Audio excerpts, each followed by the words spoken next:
Have you ever overlooked someone who could save your life? Picture this: a towering skyscraper, a glittering monument to ambition, where dreams are chased at a relentless pace, until a single, heart-stopping moment turns it all to chaos. On the 15th floor of the gleaming Sterling Plaza, Nexus Advertising thrived, a beacon of corporate triumph. The office hummed with the energy of driven professionals, none more focused than 25-year-old Emily Zhang. Fresh from a top-tier business school, Emily, with her tailored suits, sharp bob haircut, and purposeful stride, embodied the company's ethos: innovate, accelerate, celebrate. Just 9 weeks into her role as a junior account manager, she'd already caught the eye of senior leadership with her polished pitches and relentless drive. Emily called out to her supervisor, David, as she passed his office, her voice brimming with confidence. "Great feedback on the Carter proposal. They've booked a follow-up for next week." David grinned, his eyes crinkling with approval. "Well done, Emily. Keep that momentum going." She nodded, already plotting her next steps as she settled at her desk, her fingers hovering over her laptop. Emily had her career mapped out: junior manager by 25, senior manager by 29, director by 34, and partner by 41.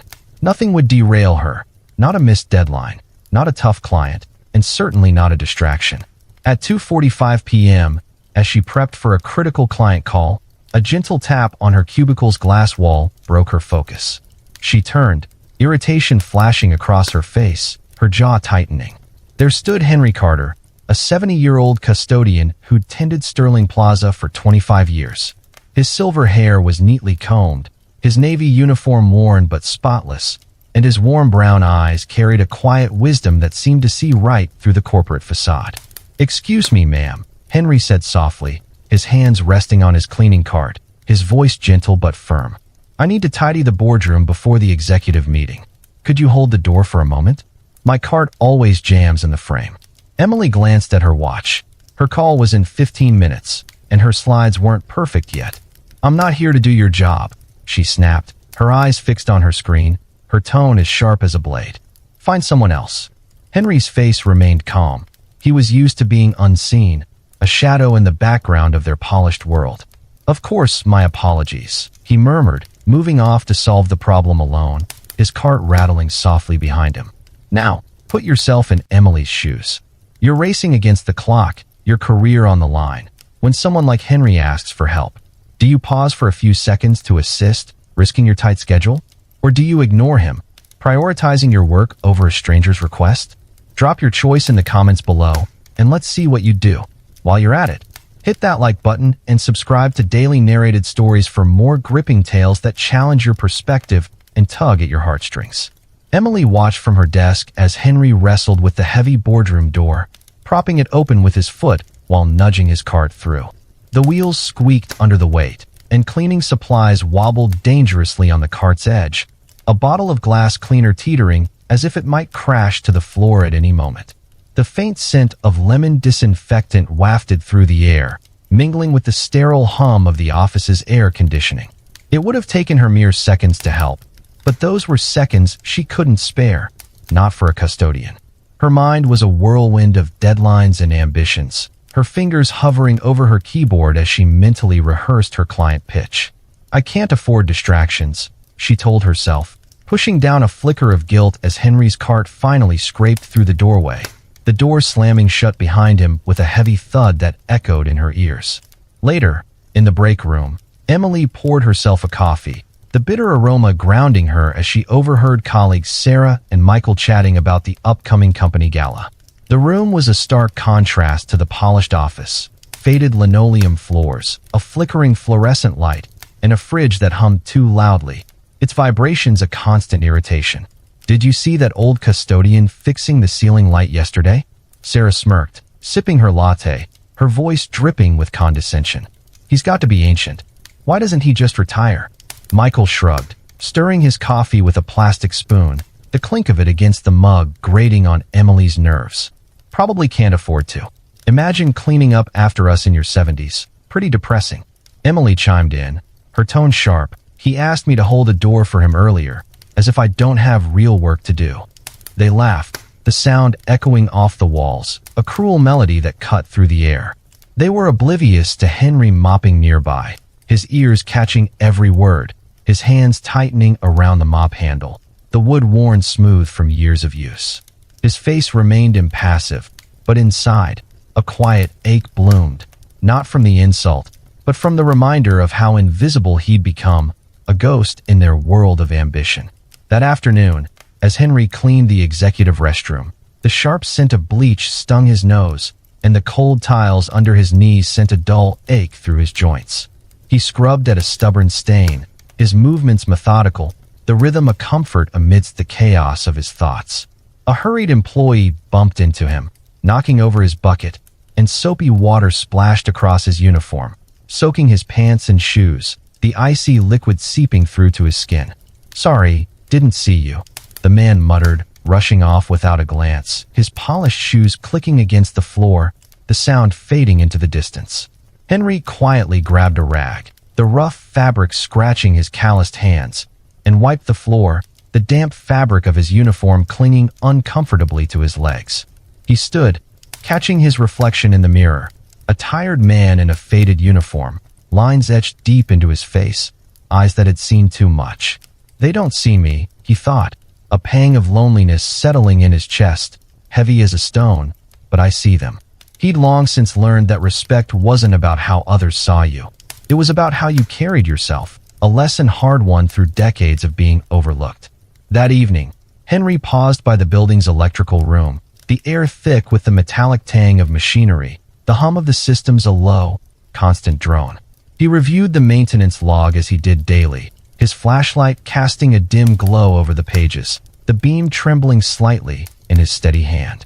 A recent entry about a wiring repair caught his eye, and a flicker of concern crossed his face, his brow furrowing. The repair had been marked as completed, but something about the date and the technician's initials fell off, a nagging suspicion that gnawed at him. He'd seen this before, a rush job, a corner cut, a disaster waiting to happen. His mind flashed back to a project in his engineering days, a 30-story office in Seattle, where a similar oversight had nearly sparked a catastrophic fire. He'd caught it just in time, earning a commendation, but the memory still sent a chill down his spine, the weight of what could have been pressing against his chest. He jotted a note in his worn pocketbook, the pencil scratching against the paper, a sound that grounded him, then continued his rounds, checking fire exits and safety gear with a diligence no one ever noticed. He tested a fire door, the hinges groaning as it swung open, and ran his fingers along the frame, ensuring it sealed properly, his touch careful, almost reverent. If something goes wrong, he thought, his heart heavy with the weight of responsibility, they'll need every escape route.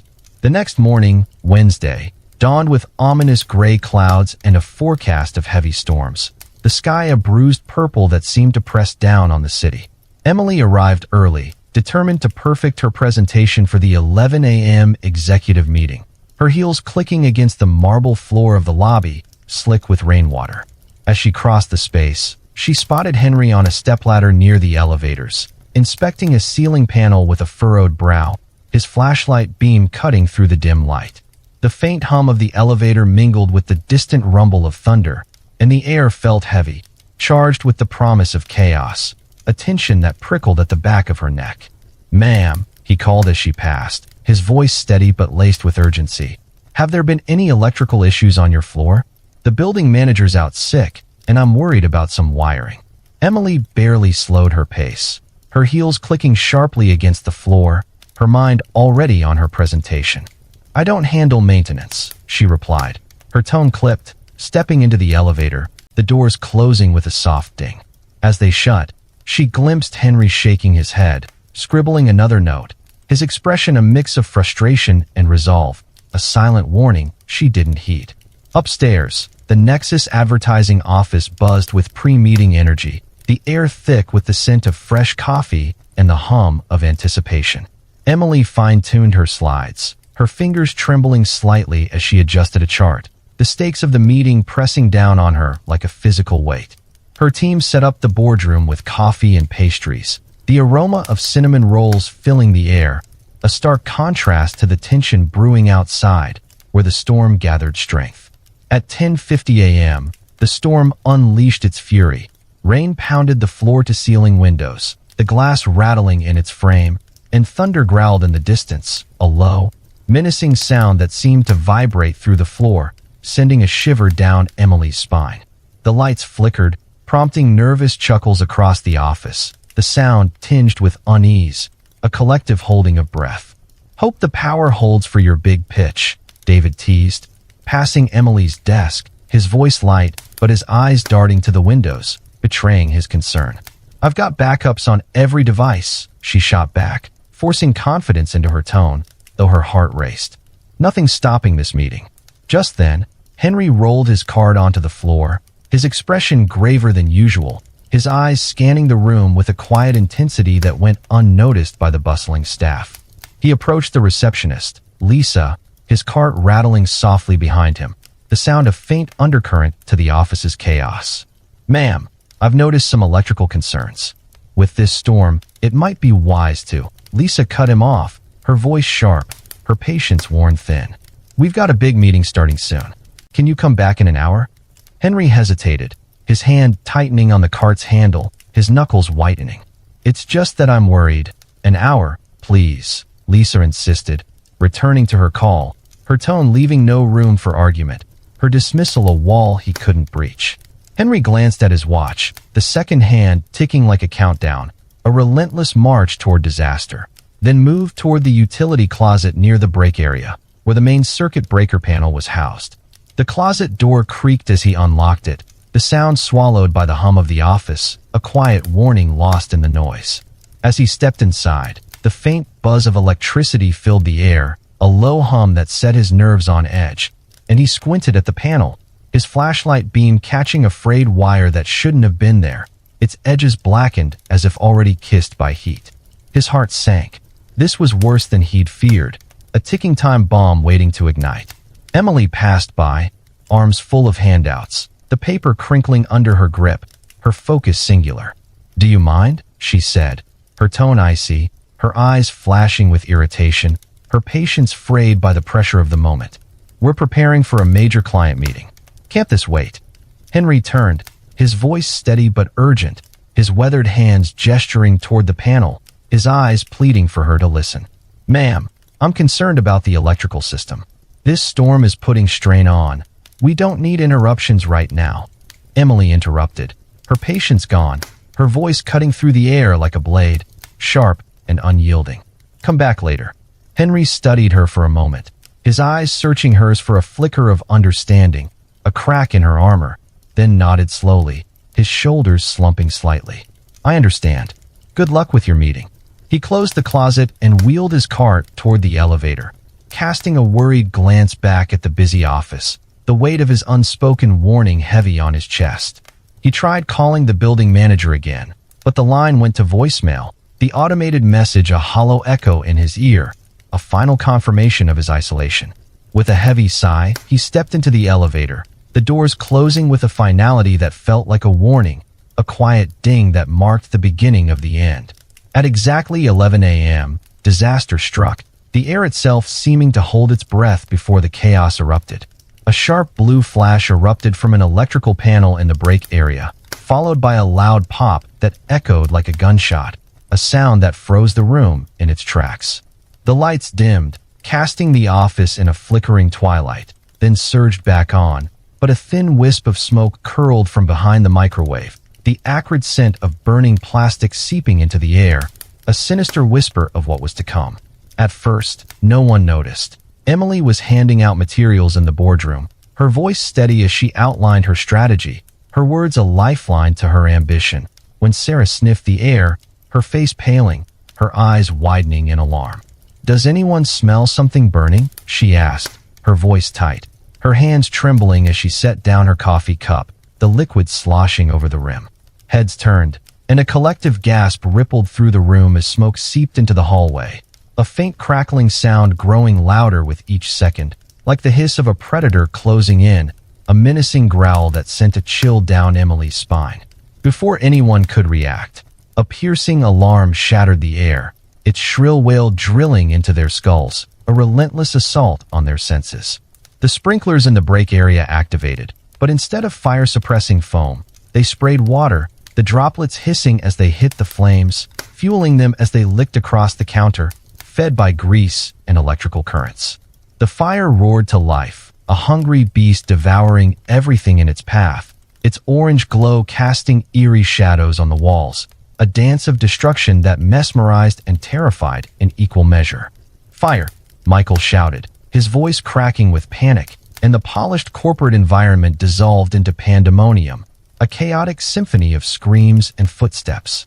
David grabbed a fire extinguisher from the wall, his hands shaking as he fumbled with the nozzle, his fingers clumsy with fear, but in his panic, he couldn't remove the safety pin, the device useless in his trembling grip, a symbol of their unpreparedness. Emily stood frozen, watching the flames grow, her heart pounding so hard she thought it might burst, the heat already prickling her skin, a suffocating wave that pressed against her. Thick, acrid smoke filled the office, stinging her eyes and throat, the taste of ash coating her tongue, a bitter reminder of her vulnerability. Visibility dropped to near zero, the air a suffocating gray haze that clawed at her lungs, each breath a struggle, a fight for survival. "Everyone, stay calm," Michael yelled, his voice cracking with fear, his words a hollow plea against the rising tide of panic. "Let's use the main stairwell." A group surged toward the primary exit, their footsteps a chaotic drumbeat, a desperate rush for safety, only to recoil as black smoke billowed up from the floors below. The fire had started elsewhere and was climbing fast, its roar a terrifying crescendo, a beast that would not be denied. "The elevators," Sarah cried, jabbing the call button, her fingers trembling, her eyes wide with terror. "No," several voices shouted, a desperate chorus, their voices overlapping in a cacophony of fear. "You can't use elevators in a fire." Emily's mind raced, her colleague's panic mirroring her own, a scream trapped in her throat, her body rooted to the spot as if paralyzed by the weight of her fear. The executive team, usually so commanding, looked lost, their authority meaningless against the choking smoke, their tailored suits now smeared with soot, their faces pale with terror. Someone cracked a window, desperate for air, the glass rattling as it opened, the sound a sharp counterpoint to the fire's roar, but the rush of oxygen only fed the flames, a wave of heat surging through the room, the fire's glow casting a hellish light across their faces. "Is there another way out?" David shouted over the blaring alarm, his voice hoarse, his eyes darting around the room, searching for a miracle, but no one answered. They'd never bothered to learn the building's emergency exits, too consumed by deadlines and deals to care about such details, their arrogance now a death sentence. As the smoke thickened, Emily's chest tightened with dread, her breath shallow and ragged, her vision blurring with tears and smoke. "Is this how it ends?" she thought, picturing her parents, who'd sacrificed everything for her education, their faces flashing in her mind, her mother's proud smile, her father's quiet encouragement, the way he'd always called her his shining star. "What will they say at my funeral?" She died clutching her perfect presentation. The thought was a knife in her heart, a sharp, searing pain that cut through the haze of her fear. Through the haze, a figure emerged near the back wall, a silhouette moving with purpose, a damp cloth pressed over his mouth, his movements steady amidst the chaos. Emily's heart leapt, a flicker of hope piercing her terror, a lifeline in the darkness. "Hey!" Michael shouted, spotting him, his voice a lifeline in the chaos, a beacon of hope. The custodian's back. He must know a way out. All eyes turned to Henry, the man they'd dismissed for years, now their only hope, his presence a beacon in the darkness, a quiet strength that cut through the panic. "Everyone, follow me," Henry called, his voice steady and commanding, cutting through the chaos like a knife, a voice that demanded attention, that promised salvation. "Cover your mouths with wet cloths if you can." Emily hesitated, shame burning hotter than the smoke, her earlier words echoing in her mind. "I'm not here to do your job." Could she trust the custodian she'd snubbed just hours ago? But as her lungs screamed for air, each breath a knife in her chest, a desperate fight for survival, she knew she had no choice, her pride crumbling in the face of her need. Henry moved to a seemingly solid wall near the copy machine, A corner of the office Emily had never noticed, the hum of the machine now silent amidst the chaos, a relic of a world that no longer existed. With swift, practiced motions, he pressed a panel, revealing a hidden door, the hinges creaking as it swung open, revealing a narrow passage beyond, a lifeline in the darkness. "This is a service corridor," he explained, his voice cutting through the chaos, steady as a heartbeat, a calm amidst the storm. "It leads to a secondary stairwell on the south side. The smoke hasn't reached it yet." One by one, the Nexus employees followed Henry into the narrow passage, their footsteps echoing in the confined space, the air cool and clean compared to the inferno behind them, a blessed relief that brought tears to their eyes. Emily was among the last, the smoke so dense she could barely see her own hands, her eyes watering, her throat raw as she stumbled toward the door, her heels catching on the carpet, her movements clumsy with fear. Suddenly, her foot caught on a toppled chair, and she crashed to the floor, the impact stealing her breath, a sharp pain shooting through her knee, a cry escaping her lips. She gasped, inhaling a lungful of toxic smoke, and coughed violently, her vision blurring, the room spinning around her, a dizzying whirl of gray and orange. "Help!" she tried to scream, but her voice was a rasp, swallowed by the roar of the fire, the heat pressing closer, a suffocating weight that seemed to crush her. Her colleagues had already vanished into the corridor. No one noticed she'd fallen behind, their voices fading into the distance, a distant murmur of hope she couldn't reach.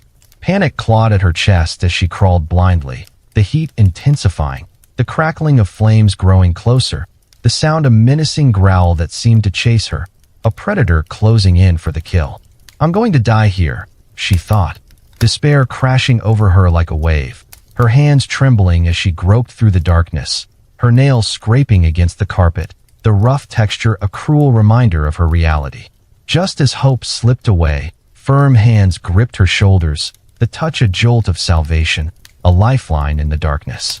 Through her smoke-stung eyes, she saw Henry's face. He'd come back for her, his expression calm but resolute, his eyes a steady anchor in the storm, a beacon of hope in her darkest moment. Without a word, he pressed a damp cloth over her mouth, the cool fabric a relief against her burning skin, a small mercy that brought tears to her eyes, then pulled her to her feet, his arms steady around her waist, his strength a rock she could cling to. "I can't," Emily gasped, her legs trembling, threatening to give way, her voice a broken whisper. "I can't breathe." "Yes, you can," Henry said firmly, his voice a lifeline, his grip unyielding, his presence a promise of survival. "Just a bit farther. I've got you." The service corridor was lit by faint emergency lights, the air mercifully clear, the walls cold and rough against Emily's hand as she leaned on them for support, her fingers trembling as they brushed the concrete. She glimpsed her colleagues ahead, their silhouettes moving quickly, their voices a distant murmur of relief, a reminder of the life she'd almost lost. Henry supported her as they pressed forward, his strength unwavering despite his age, his breathing steady even as hers came in ragged gasps, each breath a victory, a step closer to safety. "Why did you come back for me?" Emily choked out between coughs, guilt twisting in her gut, her earlier laughter in the break room replaying in her mind. "As if I don't have real work to do. I was awful to you." Henry glanced at her, his expression calm but piercing, his eyes holding a depth she hadn't noticed before, a wisdom that spoke of a life lived fully, of lessons learned through hardship. "That's not how it works, ma'am. You don't save people because they deserve it. You save them because they need it." His words struck her like a physical blow, a truth so simple, yet so profound, tears spilling down her cheeks, not just from the smoke, her chest heaving with a sob she couldn't suppress. "I'm so sorry," she whispered, her voice breaking, the weight of her actions crashing down on her, a tidal wave of regret. "I treated you like you didn't matter, like you were nothing. I laughed about you in the break room. I dismissed you without a thought. She couldn't finish, her throat closing with emotion, her hands trembling as she clutched the damp cloth. Henry's grip tightened, a silent reassurance, a gesture of forgiveness that spoke louder than words. As they continued down the passage, the sound of their footsteps a steady rhythm in the dim light, a heartbeat of hope. After what felt like an eternity but was likely only 150 yards, they reached a metal door, its surface cool to the touch, a promise of salvation. Henry pushed it open, revealing a concrete stairwell, the air even fresher, the faint echo of their steps bouncing off the walls, a sound that felt like freedom. Down 8 floors, he instructed the group, his voice calm but firm, a steady hand guiding them to safety. There's an exit to the parking garage. The air's clearer there. The group descended rapidly, adrenaline overriding exhaustion, the sound of their footsteps a chaotic drumbeat, the cold concrete a stark contrast to the heat they'd left behind, a reminder of how close they'd come to disaster. Emily's strength returned with each breath of fresher air, the sound of sirens growing louder as they reached the parking level, a beacon of hope in the distance, a promise of rescue. Henry led them through the garage to an exit ramp, the concrete slick with rainwater, the air heavy with the scent of wet asphalt, and they emerged into the stormy afternoon, rain soaking their smoke-stained clothes, the cool droplets of balm against their skin, a cleansing touch after the inferno. Firefighters rushed toward the building, their shouts cutting through the downpour, their red and white uniforms a stark contrast to the gray rain, a symbol of hope amidst the chaos.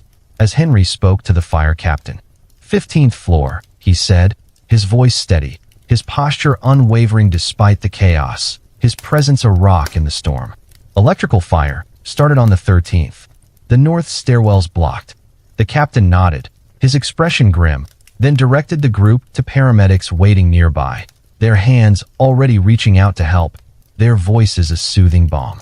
As Emily sat on the edge of an ambulance, an oxygen mask pressed to her face, the plastic cool against her skin, the oxygen a lifeline that eased the burning in her lungs, she watched Henry confer with the responders, pointing at building schematics spread on a fire truck's hood, his finger tracing lines with a precision that spoke of years of expertise, his voice calm but authoritative.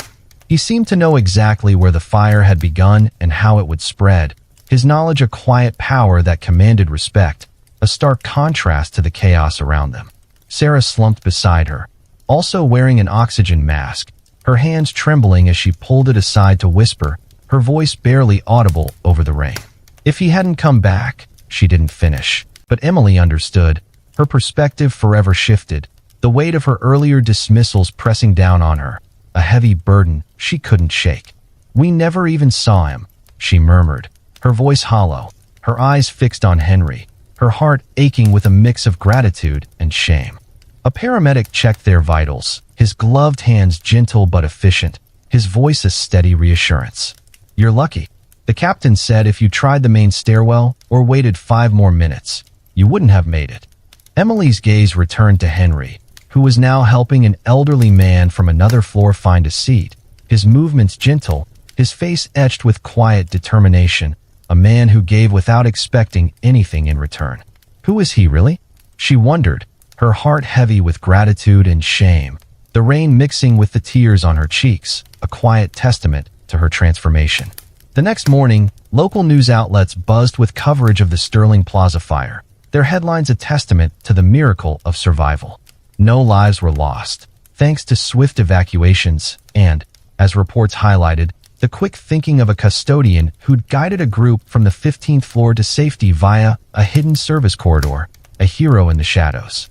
Nexus Advertising had relocated to a nearby co-working space, and though rattled, most employees showed up, grappling with their near-death experience through dark humor and quiet gratitude, their voices a mix of relief and disbelief as they recounted the ordeal, their laughter tinged with the weight of what they'd survived. Emily, however, couldn't focus, her mind replaying the fire, the smoke, Henry's steady hand pulling her to safety, the sound of his voice a constant in her thoughts. The fire had sparked a deep reckoning within her, a reevaluation of what truly mattered, her once clear career path now blurred by a newfound clarity, a shift that felt both terrifying and liberating. At the heart of it was Henry Carter, the man she'd ignored for weeks, his face now a constant in her thoughts, a symbol of everything she'd failed to see, a mirror reflecting her own flaws. During her lunch break, Emily walked back to Sterling Plaza, the air thick with the scent of charred wood and wet concrete. Cleanup crews already at work, their shouts echoing through the damaged structure, a reminder of the destruction they'd escaped. The building had sustained heavy damage on multiple floors, but engineers had deemed it structurally sound, a small mercy amidst the devastation, a foundation on which to rebuild. She found Henry in the parking garage, helping move salvaged equipment from less affected areas, his sleeves rolled up, his hands steady as he lifted a box of files, his movements a quiet testament to his strength. "Mr. Carter," she called, her voice tentative, her heart pounding with a mix of nerves and gratitude, her hands clasped tightly in front of her. Henry looked up, surprise flickering across his face, his eyes softening as he recognized her, a warmth in his gaze that made her chest ache. "Ms. Zhang, good to see you standing. How are you feeling?" "Better, thanks to you," she replied, her throat tight, her hands trembling slightly, the weight of her gratitude almost too much to bear. "I wanted to thank you properly for coming back for me." Henry waved off her gratitude, his voice gentle but firm, his humility a stark contrast to her earlier arrogance. "Anyone would have done the same." "No," Emily insisted, her voice firm, her eyes glistening with unshed tears, her resolve unshakable. "They wouldn't, and I didn't deserve it after how I treated you." Henry set down the box he was carrying, his gaze thoughtful, his weathered hands resting on the edge of the box as he studied her, his eyes searching hers for the truth of her words. "Ms. Zhang." "Emily, please," she corrected, her voice soft but insistent, a plea for connection. "Emily, then. You're young, driven by your career. That's not a sin. It's no excuse for treating you like you were invisible," she countered, her voice thick with regret, her mind flashing back to the break room, the laughter, the way she dismissed him without a second thought, a memory that now felt like a wound. "I judged you by your job, never considering who you really are." A faint smile touched Henry's lips, the lines around his eyes crinkling with a warmth that made her chest ache, a warmth that spoke of forgiveness, of understanding. "And who do you think I am?" The question stopped her cold, her breath catching in her throat, a moment of clarity that cut through her shame. She realized she didn't know, and that was the problem, the root of her failure, the heart of her regret. "I don't know," she admitted, her voice small, her hands trembling slightly, her vulnerability laid bare. "But I'd like to." Henry glanced at his watch, the leather strap worn and faded, a relic of a life she knew nothing about, a story she longed to hear. "I've got a lunch break coming up. There's a diner across the street with a decent turkey sandwich." 20 minutes later, they sat across from each other at a small table by the window, the diner's neon sign casting a warm glow over the scratched formica table, the air smelling of grilled bread and coffee, a comforting contrast to the chaos of the past day. Emily listened, stunned, as Henry shared pieces of his life, his voice steady, his words painting a picture she'd never imagined, a life rich with purpose and loss. Before becoming a custodian, Henry had been a structural fire safety engineer for 35 years. He designed evacuation systems for skyscrapers nationwide, authored safety protocols used in major cities, and consulted on high-stakes projects, his expertise a quiet force that had saved countless lives. "I once saved a 40-story building in Chicago from a faulty electrical grid," he said, his tone matter-of-fact, his eyes distant as he recalled the memory, the weight of that moment still heavy on his shoulders.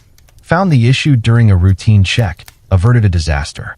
The mayor sent me a letter of thanks, but I was just glad no one got hurt."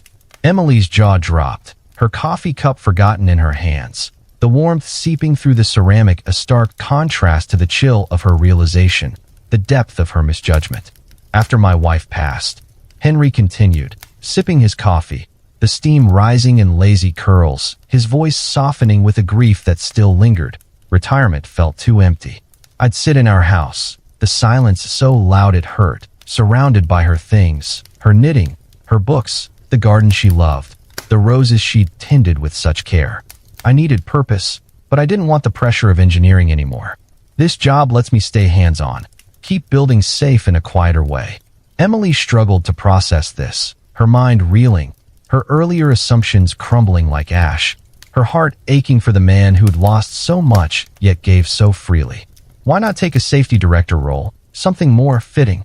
Henry chuckled softly, the sound warm but tinged with sadness, a sound that spoke of a life lived fully, of lessons learned through pain. There's an assumption there, Emily, that some jobs are more fitting than others. She flushed, recognizing her bias, her cheeks burning with shame, the weight of her words a mirror to her growth. I like my work, Henry went on, his voice steady, his hands wrapped around his mug, the warmth a comfort in his hands.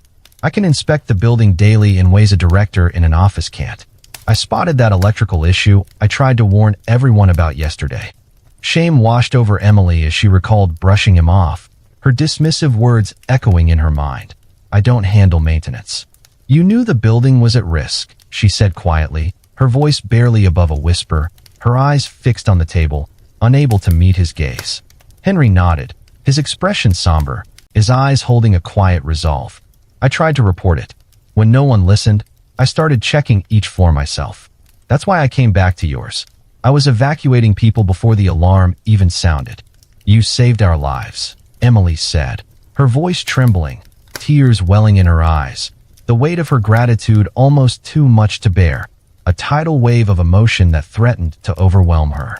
And after how we treated you, that's in the past, Henry assured her, his voice gentle, his hand reaching across the table to pat hers briefly, a gesture of forgiveness that made her heart ache, a small act of kindness that spoke volumes.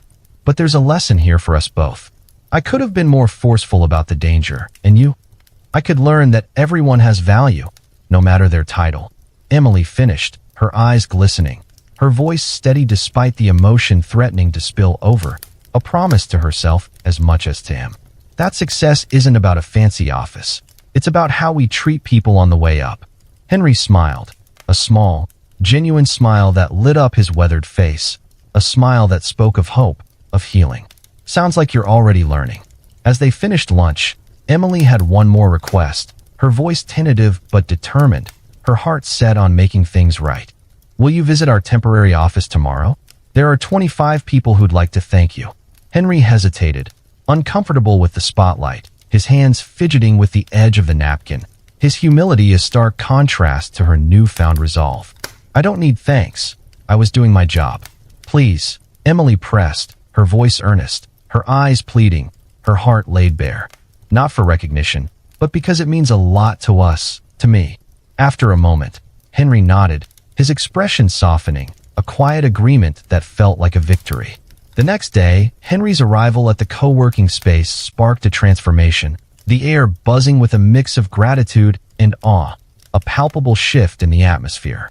He was greeted with a standing ovation, the sound of applause filling the room, a wave of appreciation that washed over him.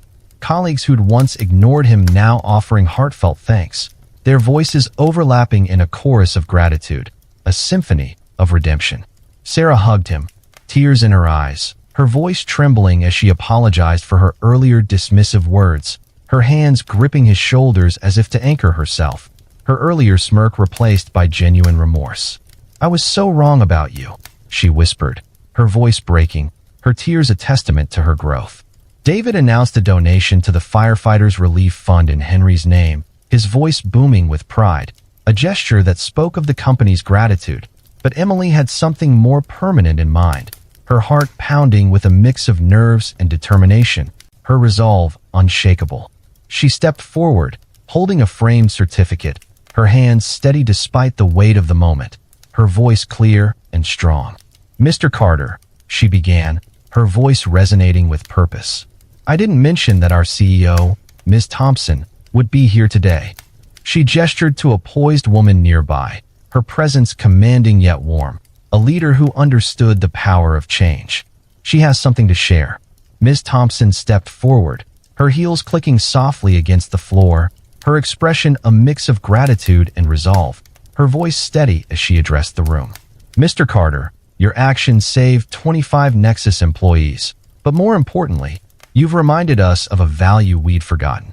Every person deserves respect, no matter their role.